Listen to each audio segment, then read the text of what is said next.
Welcome to my channel exam study. एक important notice के साथ मैं आया हूं आपको। बिहार कर्मचारी चयन आयोग ब्रेकिंग न्यूज ये है कि CGL 4 ASO में पदों में भारी वृद्धि होने जा रहा है। पहले 1406 पद थे, अब जो है कुल मिलाकर 1883 पद होने जा रहा है। मतलब लगभग 342 पद की बढ़ोतरी होने जा रही है। क्या है ये अधिमानता, क्या है, इसके बारे में हम लोग विस्तार से समझते हैं और देखते हैं, समझे।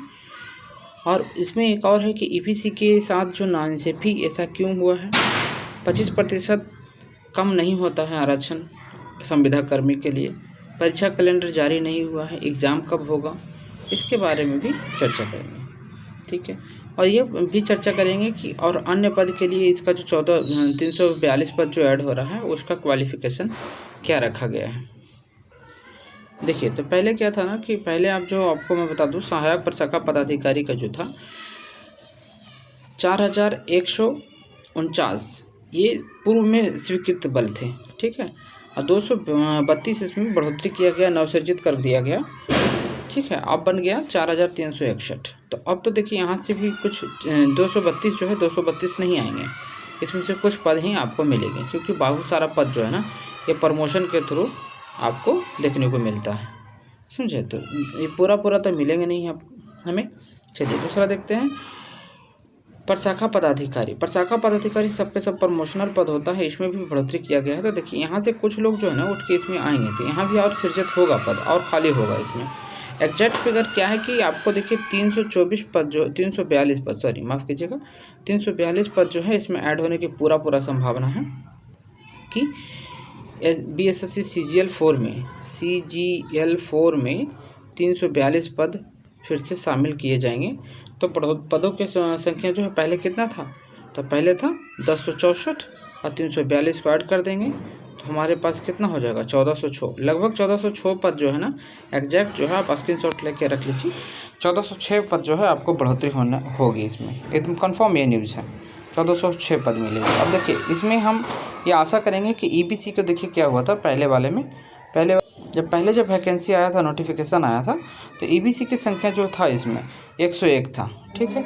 जब कोरिजेंडम कर दिया गया, फिर से इसमें सुधार किया गया और सुधार करके भेजा गया, तब कहा गया कि नहीं अब जो है EPC की वैकेंसी जो है इतना नहीं होकर अब इसका वैकेंसी जो है घटा दिया गया, थोड़ा 47 पद कर दिया गया था। और कहीं ना कहीं ये नाखुश हैं, अभी भी ये नाखुश हैं।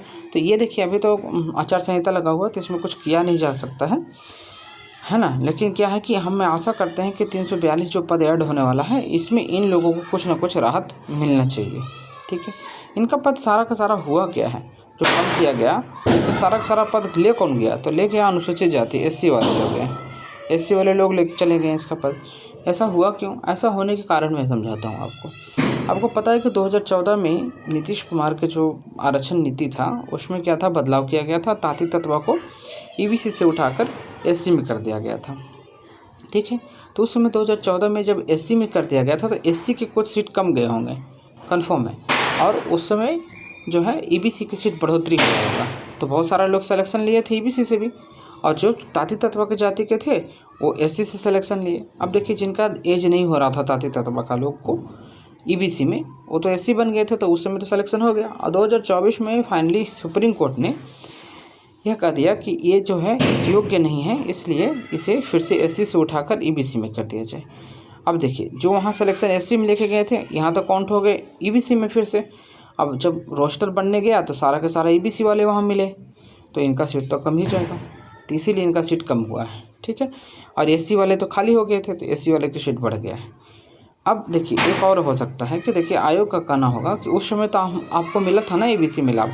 अब देखिए मुझे लाभ मिलना चाहिए, मेरे चाचा को लाभ मिला, इससे मुझे क्या फ़ायदा, मेरा क्या लेना देना, गलती आपका था, नियम आपका बनाया हुआ था, तो हम क्यों भुगतेंगे, आप इसको सुधार करें। इसीलिए बिहार सरकार ने भी ये बात बोली थी कि मैं ऐसा कार्य करूंगा जिससे कि शैडो पोस्ट क्रिएट करेंगे, और EBC की कोई भी कैटेगरी का जो लोग हैं उस पर कोई इफेक्ट नहीं पड़ेगा। जैसे देखिए शैडो पोस्ट होगा क्या, जैसे मान लीजिए कि 47 लोग जो है ये उठ के चले गए यहाँ EBC में तो घेराव कर लिए, है ना 47, लेकिन ये अब के नए बच्चों पर असर नहीं पड़े, इसलिए इसको क्या करना है, ये क्या करेंगे 47 पद तो यहाँ खाली था, लेकिन इनका खाली इसमें कर दिया जाएगा, और ये शैडो पोस्ट है जो 47 इसमें एक्स्ट्रा कर दिया जाएगा। ठीक है, इस पर क्या है कि ईबीसी वाले बच्चों को मौका भी मिल जाएगा और इन लोग को कोई नुकसान भी नहीं होगा।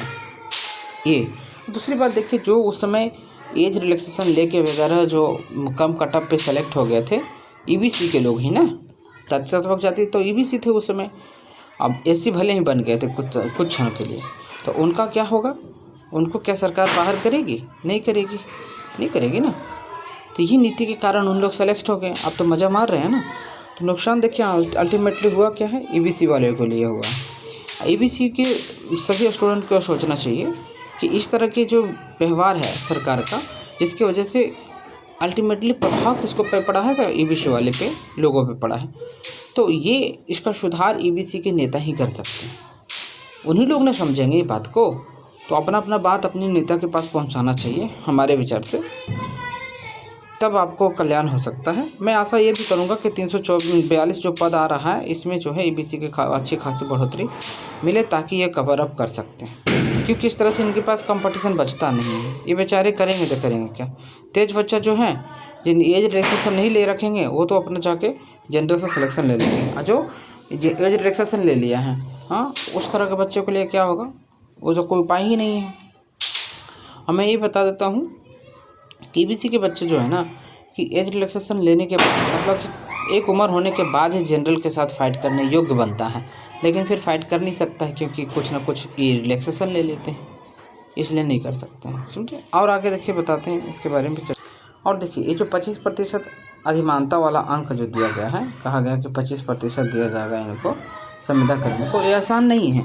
25% देखिए, भले ही बीएसएससी सीजीएल 4 में एसओ पे कोई असर नहीं पड़ने वाला है, क्योंकि यहाँ लोग काम ही नहीं कर रहे हैं। 25% होगा भी तो 5-6 से आता है, तो उससे आपको कोई असर नहीं पड़ने वाला है। लेकिन इतना आप तय मान लीजिए कि ये जो है आपको अल्टीमेटली नुकसान तो पहुंचाएगा। कहाँ नुकसान पहुंचाएगा? तो नुकसान ये पहुंचाएगा आपको